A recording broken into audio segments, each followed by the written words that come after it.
മലയാള സിനിമയുടെ വിവിധ മേഖലകളിൽ പ്രകടിപ്പിക്കുന്ന മികവിന് കേരള സർക്കാർ നൽകുന്ന ഔദ്യോഗികമായ അംഗീകാരമാണ് സംസ്ഥാന ചലച്ചിത്ര അവാർഡ്.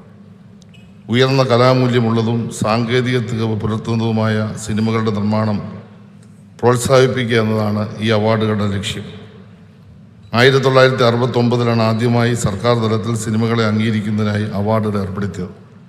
55ാമത് കേരള സംസ്ഥാന ചലച്ചിത്ര അവാർഡുകളാണ് ഇന്നിവിടെ സമ്മാനിക്കുന്നത്.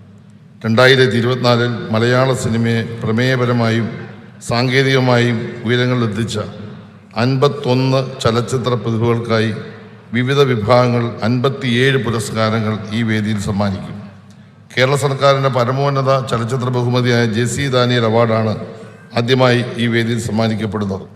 2017 ജെ.സി. ദാനിയേൽ അവാർഡ് ജേതാവായ ശ്രീ ശ്രീകുമാരൻ തമ്പി ചെയർപേഴ്സണും ദേശീയ സംസ്ഥാന ചലച്ചിത്ര അവാർഡ് ജേതാവായ നടി ഉർവശി, മുതിർന്ന ചലച്ചിത്ര സംവിധായകൻ ബാലു കിരിയത്ത് എന്നിവർ അംഗങ്ങളായും ചലച്ചിത്ര academy secretary C Ajoy member സെക്രട്ടറിയുമായ സമിതിയാണ് പുരസ്കാര ജേതാവിനെ തിരഞ്ഞെടുത്തത്. മലയാള സിനിമയിലെ ഒരു മഹാപ്രതിഭയെ ഈ പുരസ്കാരത്തെ തിരഞ്ഞെടുത്ത ജൂറിയോടുള്ള സാംസ്കാരിക വകുപ്പിൻ്റെ കടപ്പാട് നന്ദിയും ഈ അവസരത്തിൽ ഞാൻ അറിയിക്കുകയാണ്. മലയാള സിനിമയ്ക്ക് 2 ദേശീയ പുരസ്കാരങ്ങൾ നേടിത്തന്ന ശ്രീമതി ശാരദയ്ക്കാണ് 80 വയസ്സ് പൂർത്തീകരിക്കുന്ന ഘട്ടത്തിൽ ഈ പുരസ്കാരം നമ്മൾ സമർപ്പിക്കുന്നത്. ശതാഭിഷേക നിറവിൽ നിൽക്കുന്ന പ്രിയ നടി ശാരദയ്ക്ക് ഇരട്ടി മധുരമായി ഈ പുരസ്കാരം സമ്മാനിക്കുന്നതിൽ സാംസ്കാരിക വകുപ്പിന് അഭിമാനമുണ്ട്. IFFKയിൽ റെട്രോസ്പെക്റ്റീവ് വിഭാഗത്തിലേക്ക് തിരഞ്ഞെടുക്കപ്പെട്ട ആദ്യ മലയാള സിനിമാ നടി ശാരദയായിരുന്നു.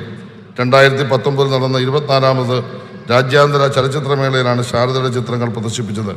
മലയാള ചലച്ചിത്ര മേഖലയിൽ സ്ത്രീകൾ നേരിടുന്ന പ്രശ്നങ്ങളെക്കുറിച്ച് പഠിച്ച് റിപ്പോർട്ട് സമർപ്പിക്കാൻ 2017 ഒന്നാം പിണറായി സർക്കാർ നിയോഗിച്ച ജസ്റ്റിസ് ഹേമ കമ്മിറ്റിയിൽ അംഗമായിരുന്ന ശ്രീമതി ശാരദ സുദീർഘമായ സേവനമാണ് കാഴ്ചവെച്ചത്. ശതാഭിഷേക നിറവിൽ നിൽക്കുന്ന ശാരദാമ്മയ്ക്ക് ഇനി ഒരുപാട് കാലം ആരോഗ്യത്തോടെ രംഗത്ത് തുടരാൻ സാധിക്കട്ടെ എന്ന് ഞാൻ ആശംസിക്കുകയാണ്. കേരള സംസ്ഥാന ചലച്ചിത്ര അവാർഡ് അർഹിക്കുന്ന കൈകളിലാണ് എത്തിച്ചേരുന്നതെന്ന് ഉറപ്പുവരുത്താൻ ഇന്ത്യൻ സിനിമയിലെ ബഗർഭൽ അടങ്ങുന്ന ഒരു ജൂറിയാണ് സർക്കാർ നിയോഗിച്ചത്. നടൻ, നിർമ്മാതാവ് എന്നീ നിലകളിൽ 5 ദേശീയ പുരസ്കാരങ്ങൾ നേടിയ ഏറ്റവും ബഹുമാന്യനായ പ്രിയപ്പെട്ട പ്രകാശ് രാജ് ആയിരുന്നു ജൂറി ചെയർപേഴ്സൺ. മികച്ച നടനും മികച്ച ചിത്രത്തിന് നിർമ്മാതാവിനുമുള്ള ദേശീയ പുരസ്കാരങ്ങളും 7 തമിഴ്നാട് സംസ്ഥാന അവാർഡുകളും നേടിയ അദ്ദേഹം തമിഴ്, തെലുങ്ക്, കന്നഡ ഭാഷകളിൽ 4 സിനിമകൾ സംവിധാനം ചെയ്തിട്ടുണ്ട്. 5 ഭാഷകളിൽ അഭിനയിച്ചു വരുന്ന പ്രകാശ് രാജ് 31 വർഷമായി ഇന്ത്യൻ സിനിമയിലെ സജീവ സാന്നിധ്യമാണ്. അദ്ദേഹത്തിൻ്റെ നേതൃത്വത്തിൽ കുറ്റമറ്റ രീതിയിൽ അവാർഡ് നിർണ്ണയം പൂർത്തിയാക്കാൻ കഴിഞ്ഞതിൽ സാംസ്കാരിക വകുപ്പിന് അഭിമാനമുണ്ട്.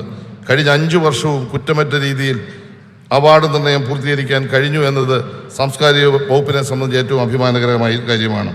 128 സമർപ്പിക്കപ്പെട്ട എൻട്രികളിൽ നിന്ന് മികച്ച സിനിമകളെയും അഭിനയ പ്രതിഭകളെയും സാങ്കേതിക കലാകാരെയും തിരഞ്ഞെടുത്ത് ചലച്ചിത്ര ചരിത്രത്തിൽ അടയാളപ്പെടുത്തുക എന്ന സമഗ്രമായ ദൗത്യം ആത്മാർത്ഥമായും സത്യസന്ധമായും നിർവഹിച്ച ജൂറി അംഗങ്ങൾക്ക് സാംസ്കാരിക വകുപ്പിന് വേണ്ടിയും കേരള സർക്കാരിന് വേണ്ടിയും പ്രത്യേക നന്ദി ഞാൻ ഈ അവസരം അറിയിക്കുകയാണ്.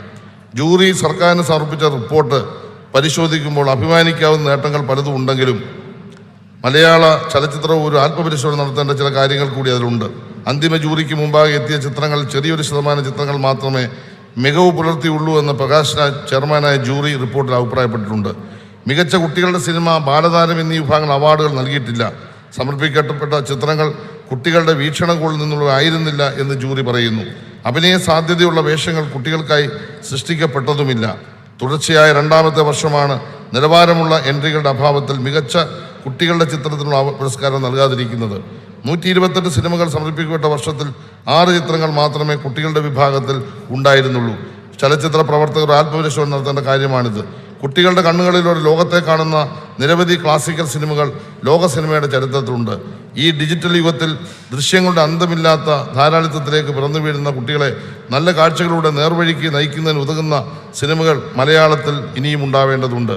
സിനിമയെന്ന കലയോടും സമൂഹത്തിലുള്ള പ്രതിബദ്ധത പുലർത്തി അംഗീകാരം നേടിയ 51ഓളം പ്രതിഭാധനന്മാരാണ് ഇവിടെ എത്തിയിട്ടുള്ളത്. അതിൽ ഞാൻ ആത്മാർത്ഥമായി പറയുന്ന 2 കാര്യങ്ങൾ കൂടി പറഞ്ഞ് ഞാൻ അവസാനിപ്പിക്കുകയാണ്. ഇത് ഈ ഗവൺമെൻറ്റിൻ്റെ അവസാന വർഷത്തെ അവാർഡ് വിതരണമാണ്. 5 വർഷം ഈ പ്രവർത്തനങ്ങൾക്ക് എല്ലാ തരത്തിലും പിന്തുണ നൽകി സാംസ്കാരിക വകുപ്പിനെ ഏറ്റവും മാതൃകാപരമായി നയിക്കുന്നതിൽ ഞങ്ങളെ സഹായിച്ച ഈ അവാർഡ് ദാന ചടങ്ങിലെല്ലാം വർഷവും കൃത്യമായി എത്തിച്ചേർന്ന് ഈ പരിപാടി ഏറ്റവും വിജയകരമായി തീർത്ത കേരളത്തിൻ്റെ പ്രിയപ്പെട്ട മുഖ്യമന്ത്രി ശ്രീ പിണറായി വിജയനോട് പ്രത്യേകമായ നന്ദി കടപ്പാട് ഞാൻ ഈ അവസരം അറിയിക്കുകയാണ്. രണ്ടാമത് എനിക്ക് നന്ദി പറയേണ്ടത് മലയാളത്തിൻ്റെ മഹാനടൻ പ്രിയപ്പെട്ട മമ്മൂക്കയോടാണ്. ഇന്ന് ഒരിരട്ടി മധുരമുള്ള ദിവസമാണ്. മലയാളത്തിൻ്റെ മഹാനടൻ മമ്മൂട്ടിക്ക് പത്മഭൂഷൺ ലഭിച്ച ദിവസമാണ്. ഈ നാടിനു വേണ്ടി, സാംസ്കാരിക വകുപ്പിന് വേണ്ടി മമ്മൂക്കയോടുള്ള സ്നേഹവും അഭിനന്ദനവും അറിയിക്കുന്നു. എൻ്റെ വാക്കുകൾ അവസാനിപ്പിക്കുന്നു. നന്ദി, നമസ്കാരം.